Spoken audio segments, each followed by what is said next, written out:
Hi, thanks for joining me for this week's quick business tip. Today is our second episode in our October spooky series. And the subject today is how to write emails that cast the spell of engagement and conversion. And we're going to cover 5 different areas and give them a little bit of a spooky theme, but the subject matter is still very serious and it will help you encourage more engagement and convert more sales from every email that you send. So, the first topic that we want to cover in this spooky series is the subject line cemetery. Now, we all have received those emails where the subject line just really doesn't catch our interest. And so we either think that we might come back to it or it goes directly into the trash can.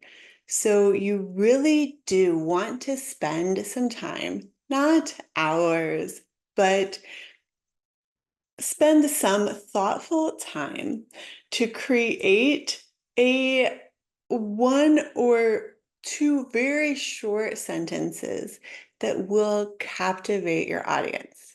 Now, as with almost everything that we talk about, knowing who your ideal client is going to make this so much easier because the phrase or words that are going to elicit an emotion from one group of people are not the same phrases that are going to elicit a very strong emotion from a different group of people.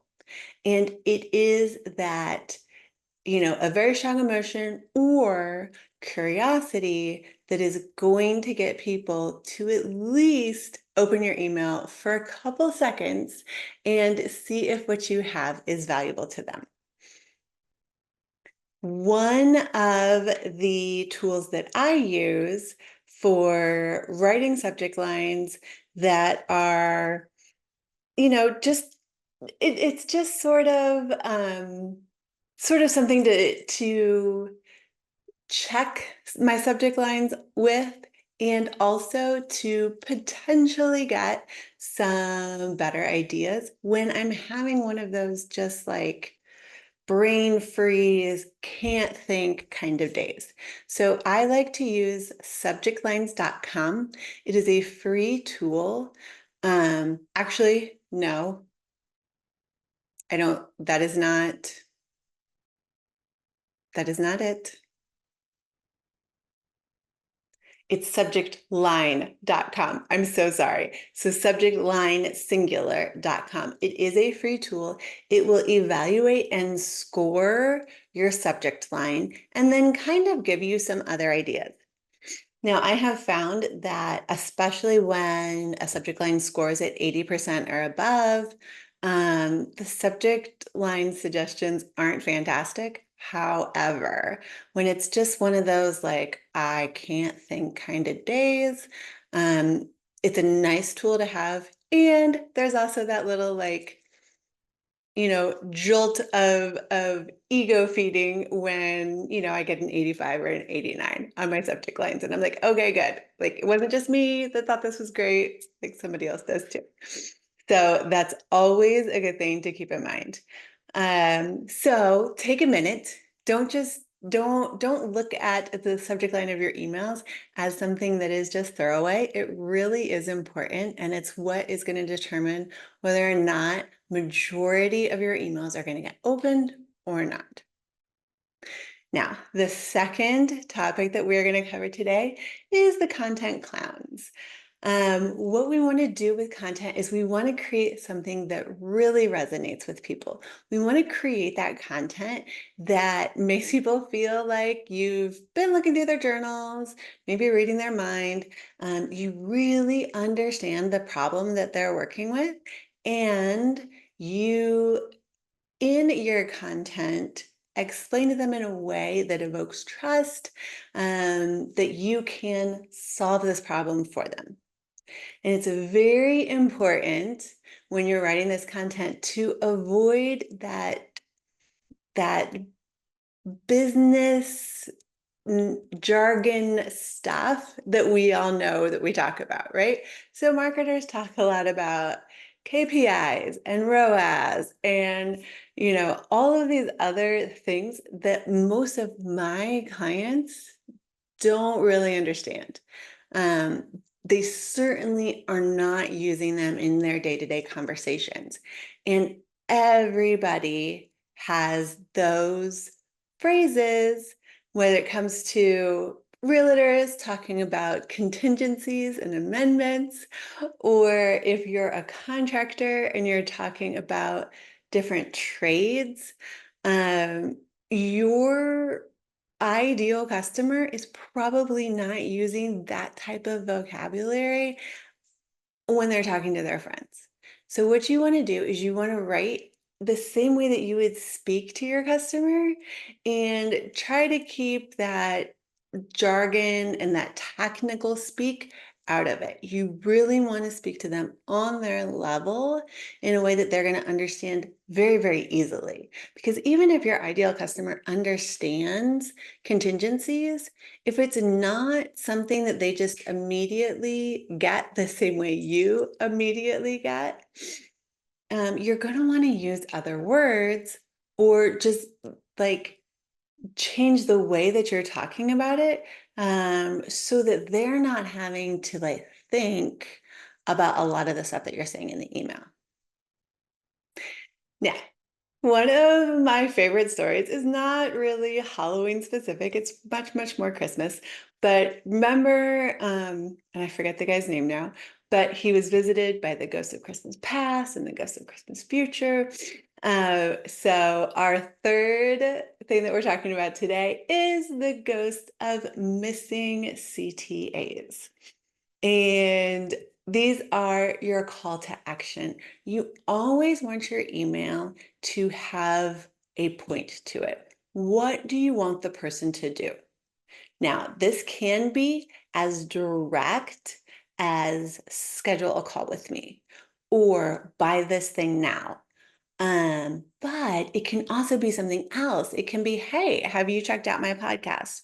Or hey, I have this social media channel where I put a lot of helpful tips for people who are first-time home buyers. I would love for you to come visit this social media profile or this Facebook group, right? Maybe it is a lead magnet that you're wanting them to download. Maybe it's a video series that you'd like them to watch. There's lots of different CTAs, calls to action. It's not always buy now. So you really want to have one clear action that you want someone to take when they're reading the email. And when I say one, I don't mean that at the bottom you then list 5 or 6 more, like in the PS or in your signature. You really need to choose one thing that you want them to do, knowing that next week or maybe the week after, you're going to send them another email and you can give them a chance to take a different action. But where a lot of people go wrong is they write this beautiful email with a captivating subject line, and then they just sort of sign off. Best regards, Jennifer. And they don't tell people exactly what next step they need to be taking. And so you're really missing out on a lot in your email if you don't ask your reader to take some kind of an action. Now, we certainly don't want every email going out to be buy now, buy now, buy now. And I am not one of the marketers that really uses a lot of reduced pricing type of thing. So I don't send out a lot of emails that are 50% off, 20% off, because I really feel like that is just encouraging people to only buy when there's a discount. But in my emails, there will always be some kind of a call to action. Now, that might be something as simple as check out this YouTube video that I recorded a few weeks ago. Subscribe to my podcast.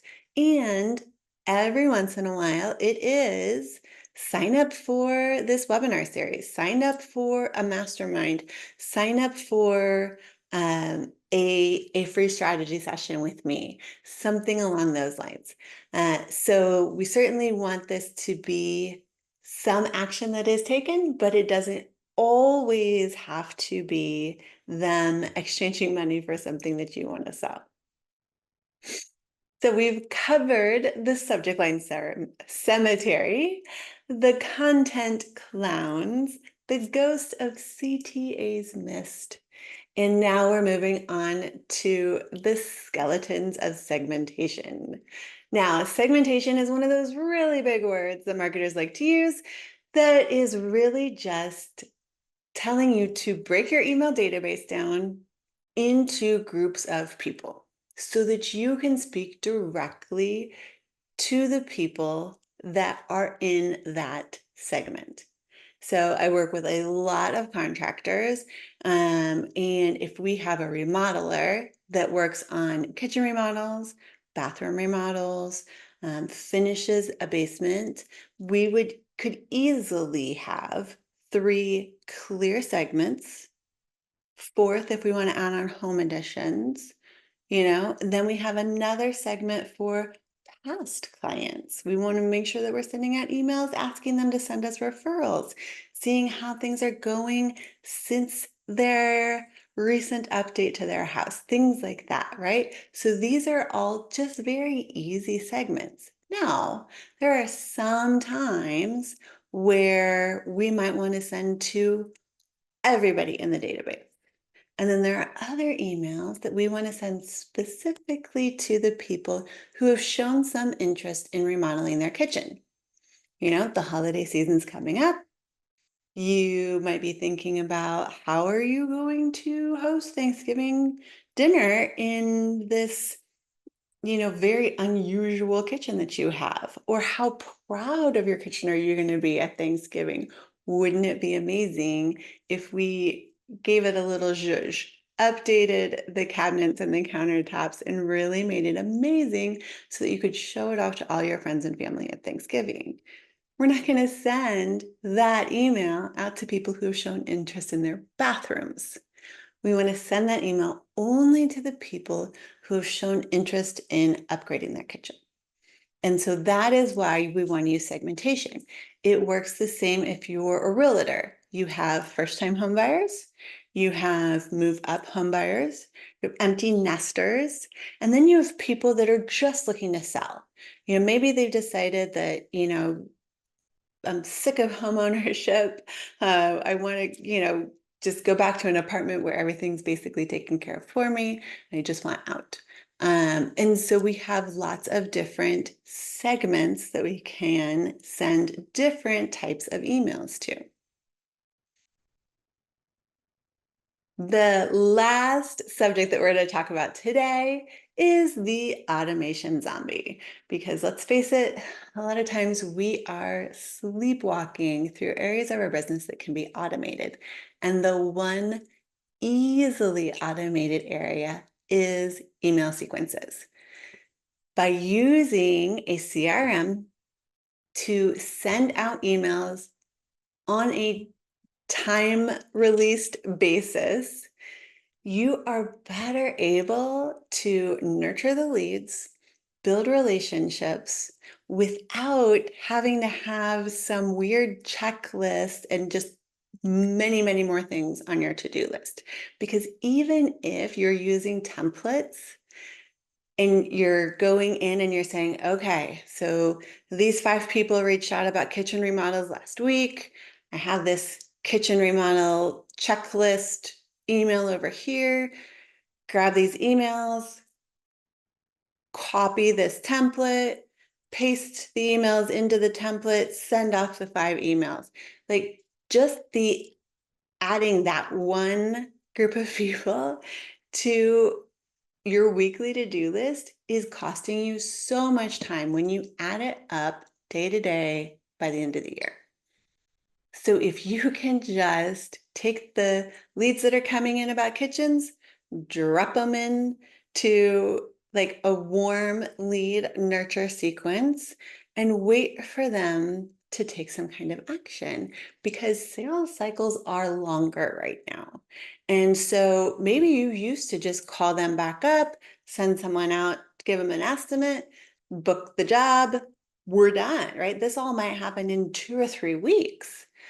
But now, in the last 6 to 12 months, sales cycles have extended quite a bit. So someone might say, well, I'm thinking about it, but I'm not really sure yet. I'm not sure who I'm going to go with. I really want some more information.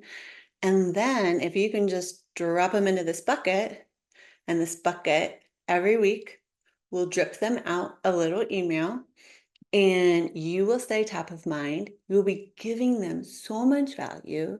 You'll be building the trust, deepening the relationship. And then when they are ready, which honestly, I've worked with a lot of remodelers, and I mean, sometimes we're 2, 3, 4 months down the road before they're really ready to sign a contract.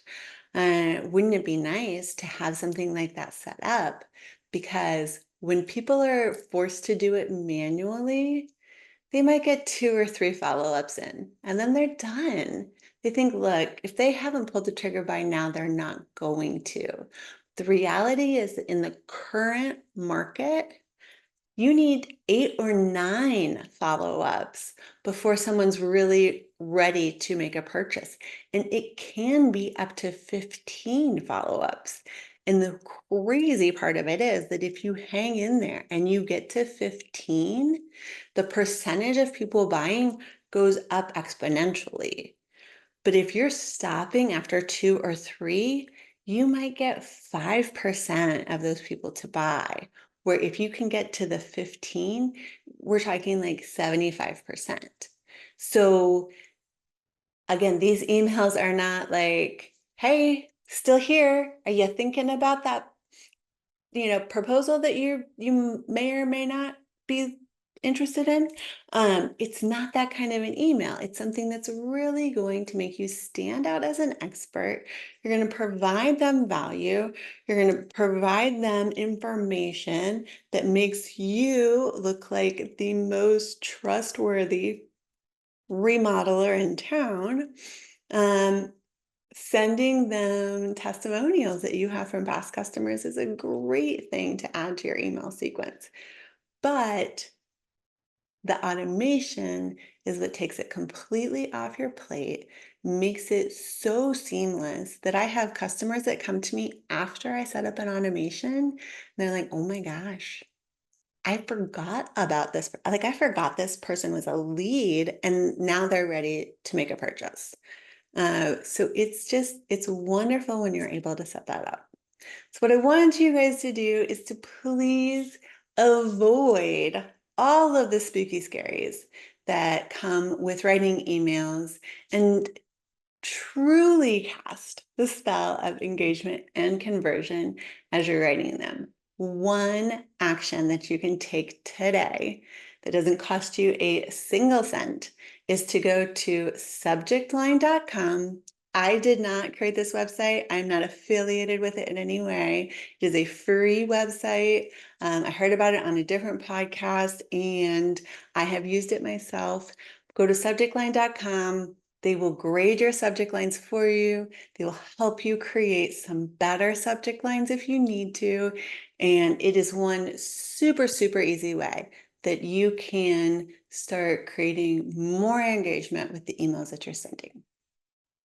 Come back next week. We are going to still be in our spooky series for October. I'm Jennifer with Limitless Impact Agency.